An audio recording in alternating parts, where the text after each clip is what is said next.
Hello students, welcome back. Today we are going to study chapter My Donkey Sally, written by Gerald Durrell. Now before we go into the chapter, let us go through a short introduction to the author. Gerald Durrell was born on 7th January 1925 and died on 30th January 1995. He was a British naturalist, zookeeper, author, and a television presenter. He founded the Durrell Wildlife Conservation Trust on the Channel Island of Jersey in 1959. He wrote approximately 40 books, mainly about his life as an animal collector and enthusiast, the most famous being My Family and Other Animals of 1956. Now the story is based in the backdrop of a Greek island named Corfu, and there are 7 main characters in the story. The first is Jerry, the author of the story, or the little boy here. The second one is Jerry's mother. Third, Costas, who is the brother of the maid working in Jerry's house. Fourth, Leslie. Fifth, Margot. Sixth, Spyro. All these 3 are Jerry's siblings. And the 7th one is the donkey, the baby donkey, about whom we will come to know while we read the chapter. So children, let's get started. Ever since we arrived in Corfu is the name of a place, okay? I had been aware that there were vast numbers of donkeys there. Vast means large. So our author was already knowing that in Corfu there were large numbers of donkeys, but I had not really thought about them until we had gone to Katrina's wedding. But he never gave it a thought until he attended Katrina's wedding in Corfu. Here, a great number of donkeys had brought their babies, many of them only a few days old. So here when he attended the wedding, he saw that many donkeys had brought their small babies, and few babies were just some days old. I was enchanted. Now enchanted means delighted. I was enchanted by their soft knees, their great ears, and their wobbling. Wobbling means unsteady. Wobbling, uncertain walk, just like a small babies who starts to walk, okay?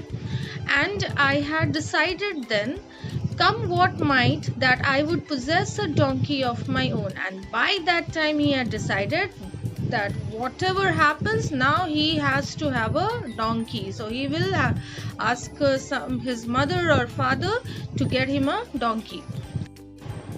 I told my mother that I would willingly forego all other gifts if she gifted me a donkey on my birthday. So he told his mother that, mother, if you give me a donkey as a birthday present on my birthday, then I don't want any other gifts from anyone.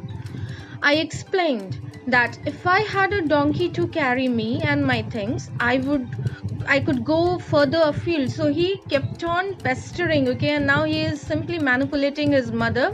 That, mother, you see, if you gift me a donkey, then it will be very helpful for me in my studies, because I would be able to go, far distances in order to study, and it will be very helpful for me.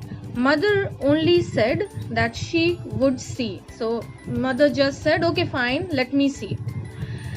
Then one day, Costas, the brother of our maid. Now one day, there is a person named Costas who is the brother of the servant, the female servant who is working in their house, began to erect. Now erect means construct. He began to erect a bamboo house in the olive grove for mother. Now what do you mean by grove? Grove is the fruit orchard, okay, where there are a large number of fruit trees. So they also had a garden which was full of olive trees. I was astonished. I asked Costas, what does mother want with a bamboo house? Who knows? He said, shrugging. Now shrugging means just casually. Perhaps she wants to keep plants in it or store sweet potatoes for the winter. So Costas is saying that maybe your mother wants to store some plants, or she wants to keep some sweet potatoes for the winter. Another day, and the bamboo and reed hut was complete. So what do you mean by reed here? Reeds are the tall grasses that you could find near the water bodies such as ponds or rivers. So by next day, the bamboo hut was complete. When I asked mother what it was for, she answered vaguely. Vaguely means unclearly, that it might be useful later. So she also said that it will be useful in future.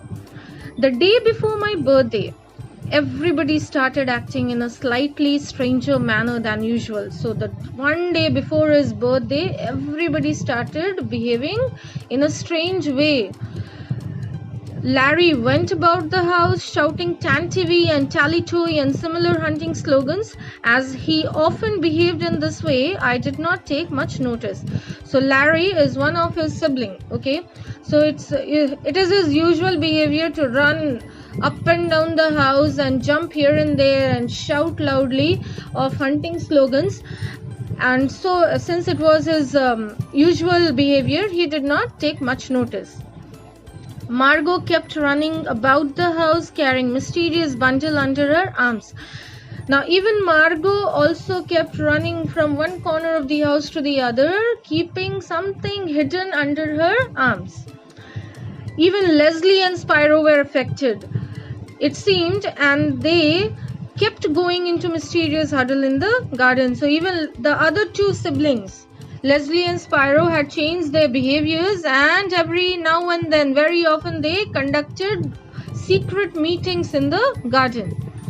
When Leslie saw me trying to overhear them, he asked me to go down to the nearest well and jump off. Now when Leslie saw that our author is overhearing their discussion, he very rudely said to him that you better go from here and jump up into the well. Feeling that the family were unfriendly, now unfriendly means behaving in an impolite manner, I took off into the olive grove and for the rest of the day chased green lizards. So he went to the olive grove because he was upset as his family and his siblings were not behaving in a friendly manner with him. They did not wanted to come closer to him and have a discussion together. So he thought that he is left apart, and then he went into the olive grove and he spent the rest of the day over there chasing green lizards. That night I had just turned down the lamp and snuggled into bed. Now that very night he turned off his lamp and he snuggled. Snuggled means he lied in a comfortable and relaxed position in his bed, and when I heard sounds of harsh singing and shouts of laughter coming through the olive grove, and then that very night he is hearing that his siblings are singing very loudly. Now that was a very rough singing. Harsh means rough, and they were very happy and they were shouting, they were laughing together, and all of these could be heard coming from the olive groves. After a while, there was the sound of stumbling feet on the tiles as Leslie and Larry staggered down the corridor. Now, stumbling feet means tripping or losing balance while walking. Just when small babies, when they start walking for the first time, they also stumble. So that kind of walk is known as stumbling. Okay, so after a while, our author could hear that somebody is walking on the tiles, but he is not walking properly, he is stumbling, okay? And Leslie and Larry, they are staggering down the corridor. Now, staggering means they are walking unsteadily as if they are about to fall.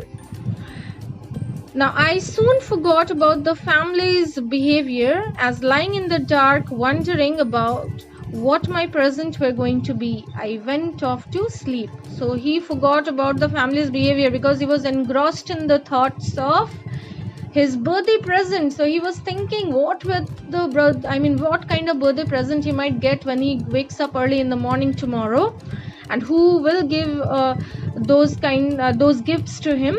So he was engrossed in all these kinds of thoughts, and then he went off to sleep. The following morning, I woke and wondered for a moment what was so special about that day. So the next morning when he woke up from his sleep, he is wondering what was so special today. Then I remembered it was my birthday. Then he remembered all of a sudden that it is his birthday. I was just about to get out of bed and go and see what my presents were when a curious noise broke out in the hall. So he was just about to come out of his bed and go to see what were his birthday presents kept downstairs. All of a sudden he saw an eager noise. Curious means eager noise that came out from the hall. So he was curious to know what is going on in the hall. Hold its head, came Leslie's voice. Look out, you are spoiling the decoration, wailed Margot. Now, wailed means cried loudly. So, Leslie is asking somebody to hold something's head. And even Margot is crying loudly and saying that you just have a look. You are spoiling the decorations. Forget the decoration, said Leslie. Hold its head. So, Leslie is saying you forget about the decoration now. You just hold its head. Dear God, said Larry in disgust. Dung all over the floor. Disgust means irritated. Okay, so when he saw that donkey's dung or donkey's excretion, dung means excretion of the animal. So when he saw all those things spread all over the floor, he got irritated. The whole of this conversation was accompanied by a strange pitter-pattering noise. Now, what do you mean by pitter-pattering noise? This kind of noise means light beats or taps of footsteps, as if somebody is coming up and down the floor or moving here and there, as though someone were bouncing ping pong balls on the tiles of the hall. I sat up in bed when my bedroom door burst open. So he got up from his sleep and he sat on his bed when he saw his bedroom door was burst open and a donkey dressed in colored crepe papers and Christmas decoration and with three enormous means large feathers attached skillfully between its ears. So what did he see? He saw that a donkey is coming near him, and the donkey is decorated with beautiful colored papers and Christmas decorations, and there are two feathers attached between his ears. Two large feathers are attached, and it is moving towards the author. It came galloping into the bedroom, Leslie hanging on its tail, shouting, "Hold on, you donkey!" And Leslie is holding its tail behind and is shouting at the donkey that, "Stop, hold on."